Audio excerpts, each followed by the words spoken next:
ನೀವು ಸರಿಯಾದ ಮಾರ್ಗದಲ್ಲಿ ಸಾಗಿದರೆ ಜೀವನವು ನಿಮಗೆ ಎಲ್ಲವನ್ನ ನೀಡುತ್ತದೆ. ಸಂತೋಷದಿಂದ ಹೇಗೆ ಬದುಕುವುದನ್ನು ಜೀವನ ಕಲಿಸುತ್ತದೆ. ಕಷ್ಟದ ಪಾಠವನ್ನು ಅರಿತು ನಡೆದವನಿಗೆ ಜೀವನದ ಬೆಲೆ ಏನು ಎಂದು ತಿಳಿದಿರುತ್ತದೆ. ಬೇರೆಯವರಿಗೆ ನಾವು ಕೆಟ್ಟವರಾಗಿ ಕಂಡರೂ ಪರವಾಗಿಲ್ಲ, ಆದರೆ ನಮಗೆ ನಾವು ಒಳ್ಳೆಯವರಾಗಿದ್ದರೆ ಅಷ್ಟೇ ಸಾಕು. ಯಾಕಂದರೆ ಈ ಜೀವನ ನಮ್ಮದು, ಬೇರೆಯವರದಲ್ಲ. ಸಮಯ, ಹಣ, ಅಧಿಕಾರ ಹಾಗೂ ಶ್ರೇಯಸ್ಸು ನಮಗೆ ಜೀವನದ ಎಲ್ಲ ಸಮಯದಲ್ಲೂ ನಮ್ಮ ಪರವಾಗಿ ಇರುವುದಿಲ್ಲ. ಆದರೆ ಪ್ರಾಮಾಣಿಕತೆ, ಒಳ್ಳೆಯ ನಡತೆ, ಒಳ್ಳೆಯ ತಿಳುವಳಿಕೆ, ಒಳ್ಳೆಯ ಮನಸ್ಸುಗಳು ಯಾವಾಗಲೂ ಯಾವುದೇ ಸಂದರ್ಭಕ್ಕೂ ನಮ್ಮ ಪರವಾಗಿಯೇ ಇರುತ್ತದೆ. ಕಾದ ಹಂಚಿನ ಮೇಲೆ ಹನಿ ನೀರು ಬಿದ್ದರೆ ಅದು ಆರಿ ಹೋಗುತ್ತದೆ, ಎಲೆಯ ಮೇಲೆ ಬಿದ್ದರೆ ಹೊಳೆಯುತ್ತದೆ, ಚಿಪ್ಪಿನೊಳಗೆ ಬಿದ್ದರೆ ಮುತ್ತಾಗುತ್ತದೆ. ನಾವು ಯಾರ ಸಂಗ ಮಾಡ್ತೀವೋ ಅದರಂತೆ ಆಗ್ತೀವಿ. ಮೈ ಡಿಯರ್ ಫ್ರೆಂಡ್ಸ್, ತೊಂದರೆ ಬಂದಾಗ ಪ್ರಾಮಾಣಿಕವಾಗಿರಿ, ಹಣವಂತಿಕೆ ಬಂದಾಗ ಸರಳವಾಗಿರಿ, ಹಕ್ಕನ್ನು ಪಡೆದ ನಂತರ ಮೌನವಾಗಿರಿ, ಕೋಪ ಬಂದಾಗ ಶಾಂತವಾಗಿರಿ. ಇದನ್ನೇ ಜೀವನದ ನಿರ್ವಹಣೆ ಎಂದು ಕರೀತಾರೆ. ಎಷ್ಟೇ ಕಷ್ಟ ಬಂದರೂ ಒಬ್ಬನೇ ನಿಂತು ಎದುರಿಸ್ತೀನಿ ಅನ್ನೋ ಛಲ ಇದ್ದರೆ ಏನು ಬೇಕಾದರೂ ಸಾಧನೆ ಮಾಡಿ ತೋರಿಸಬಹುದು. ಏನೇ ಆಗಲಿ, ಜೀವನದಲ್ಲಿ ಹೆಚ್ಚಾಗಿ ಮೋಸ ಹೋಗಿದ್ದೀನಿ ಅಂತ ಸುಮ್ಮನೆ ಚಿಂತೆ ಮಾಡಿ ಕೊರಗಬೇಡಿ. ಮುನ್ನುಗ್ಗಿ. ನಿಮ್ಮನ್ನು ನಾಶ ಮಾಡೋದಕ್ಕೆ ಯಾರಿಂದಲೂ ಸಾಧ್ಯವಿಲ್ಲ. ಹಾಗೆ ಸಾಧಿಸಲು ಸಮಯ ವ್ಯರ್ಥ ಮಾಡಬೇಡಿ. ನಿಮ್ಮನ್ನು ನೋಯಿಸಿದವರು ಕೊನೆಗೆ ಅವರ ಕರ್ಮವನ್ನು ಅವರೇ ಅನುಭವಿಸುತ್ತಾರೆ. ಯಾವಾಗ ಮನುಷ್ಯನು ತಾನು ಮಾಡಿದ ಕರ್ಮ ಫಲಗಳನ್ನು ಇದೇ ಜನ್ಮದಲ್ಲಿ ಅಥವಾ ಮುಂದಿನ ಜನ್ಮದಲ್ಲಿ ಅನುಭವಿಸಲೇಬೇಕು. ಸುಳ್ಳು, ಮೋಸ, ದ್ರೋಹ, ವಂಚನೆ ದೇವರ ಬಳಿ ಸಾಲ ಮಾಡಿದಂತೆ ಒಂದಲ್ಲ ಒಂದು ದಿನ ಬಡ್ಡಿ ಸಮೇತ ಕಟ್ಟಲೇಬೇಕು. ಅದೇ ಸತ್ಯ.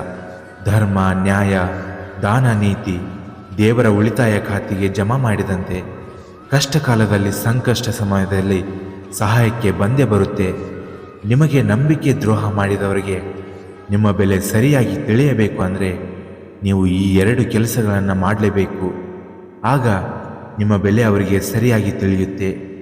ನಿಮ್ಮನ್ನು ಕಂಡ್ರೆ ಒಂದು ಹೆಜ್ಜೆ ಹಿಂದೆ ಇಡೋ ಸಮಯ ಬಂದೇ ಬರುತ್ತೆ.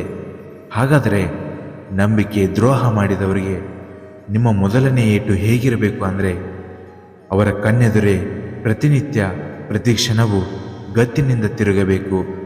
ಮೈ ಡಿಯರ್ ಫ್ರೆಂಡ್ಸ್, ನಿಮ್ಮನ್ನು ನಾಶ ಮಾಡೋದಕ್ಕೆ ಈ ಪ್ರಪಂಚದಲ್ಲಿ ಯಾರಿಂದಲೂ ಸಾಧ್ಯವಿಲ್ಲ. ನಾಶ ಮಾಡೋದಕ್ಕೆ ಬಂದರೂ ದೇವರೇ ಅದನ್ನು ತಡಿತಾನೆ. ನಿಮ್ಮನ್ನು ನಾಶ ಮಾಡೋಕ್ಕೆ ಬಂದವರ ವಿರುದ್ಧ ಸೇಡು ತೀರಿಸಿಕೊಳ್ಳುವ ಅವಶ್ಯಕತೆ ಇಲ್ಲ. ಕಾಲಚಕ್ರವು ಅವರಿಗೆ ಸರಿಯಾದ ಶಿಕ್ಷೆಯನ್ನು ನೀಡುತ್ತೆ. ನಿಮ್ಮನ್ನು ನೋಯಿಸಿದವರು ನಿಮ್ಮ ಮುಂದೆನೇ ತಲೆ ತಗ್ಗಿಸಿ ಸಮಯ ಬಂದೇ ಬರುತ್ತೆ. ನೀವು ತಾಳ್ಮೆಯಿಂದ ಕಾಯಬೇಕು ಅಷ್ಟೇ. ನೀವು ಮಾಡಬೇಕಾಗಿರುವುದು ಒಂದೇ ಕೆಲಸ, ಅವರ ಕಣ್ಣೆದುರೇ ಪ್ರತಿನಿತ್ಯವೂ ಪ್ರತಿ ಕ್ಷಣವೂ ಗತ್ತಿನಿಂದ ತಿರುಗಾಡಬೇಕು. ಇನ್ನು 2ನೇದಾಗಿ, ನಿಮಗೆ ನಂಬಿಕೆ ದ್ರೋಹ ಮಾಡಿದವರಿಗೆ ನೀವು ಅವರಿಗೆ ಏನು ಮಾಡಬೇಡಿ. ಮೇಲೆ ಇರೋ ಭಗವಂತ ಸರಿಯಾದ ಸಮಯಕ್ಕೆ ನಿಮಗೆ ನಂಬಿಕೆ ದ್ರೋಹ ಮಾಡಿದವರಿಗೆ ನಂಬಿಕೆ ದ್ರೋಹ ಆ ಭಗವಂತ ಮಾಡ್ತಾನೆ. ನೀವು ನಿಮ್ಮ ಕೆಲಸ ಮಾಡ್ತಾ ಮುಂದಕ್ಕೆ ಹೋಗಬೇಕು. ನಿಮಗೆ ಯಾರೇ ಮೋಸ ಮಾಡಲಿ ಆ ಭಗವಂತ ನೋಡ್ತಾ ಇರ್ತಾನೆ. ಸುಮ್ಮನೆ ನಿಮ್ಮ ಜೀವನ ನೀವು ನೋಡಿಕೊಳ್ಳಿ. ಚಿಂತೆ ಮಾಡಿ ಕೊರಗಬೇಡಿ. ಎಲ್ಲವೂ ನಿಮ್ಮ ಮುಂದೆನೇ ಸಾಧ್ಯವಾಗುತ್ತದೆ. ಇನ್ನೊಬ್ಬರ ನೆಮ್ಮದಿಗೆ ಬೆಂಕಿ ಹಚ್ಚಿ ಯಾರೂ ಕೂಡ ಭಗವಂತನಿಂದ ತಪ್ಪಿಸಿಕೊಳ್ಳಲು ಸಾಧ್ಯವೇ ಇಲ್ಲ. ಭಗವಂತ ಎಲ್ಲವನ್ನ ನೋಡಿಕೊಳ್ತಾನೆ. ನಿಮಗೆ ನಂಬಿಕೆ ದ್ರೋಹ ಮಾಡಿದವರಿಗೆ ನೀವು ಈ 2 ಕೆಲಸಗಳನ್ನು ತಪ್ಪದೇ ಪಾಲಿಸಿ ನೋಡಿ. ಇನ್ನಷ್ಟು ಹೆಚ್ಚಿನ ಮೋಟಿವೇಶ್ನಲ್ ವಿಡಿಯೋಗಳಿಗಾಗಿ ನಮ್ಮ ಯೂತ್ ಮೋಟಿವೇಶನ್ಸ್ ಕನ್ನಡ ಚಾನೆಲನ್ನು ಲೈಕ್ ಮಾಡಿ, ಸಬ್ಸ್ಕ್ರೈಬ್ ಮಾಡಿ ಹಾಗೂ ಬೆಲ್ ಐಕಾನ್ ಮೇಲೆ ಕ್ಲಿಕ್ ಮಾಡಿ. ಧನ್ಯವಾದಗಳು. ಜೈ ಹಿಂದ್, ಜೈ ಕರ್ನಾಟಕ ಮಾತೆ.